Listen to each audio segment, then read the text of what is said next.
எங்களோட சங்கத்துக்குள்ளே 573 ஏக்கர் இருக்குது. அது வந்து இந்த கடந்த அனர்த்தம் காரணமாக ஃபுட்டாக சேதமடைஞ்சிட்டு சேதமடைஞ்சபடியாக எங்களோட ஜீவனாய தொழில் வந்து விவசாயம்தான். அது இப்போ தண்ணி இப்போ வான்கதவை பூட்டியும் தண்ணி வடியாமல் இருக்குது.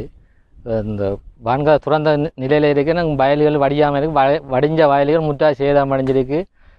இதை திரும்பி விதைக்கிறதா விதைக்காமல் இருக்கிறாண்டு முடிவெடுக்கலாம் கிடையாது. ஏன்னா விவசாயிகிட்ட போதிய அளவு விதை நெல்லுகளும் இல்லை.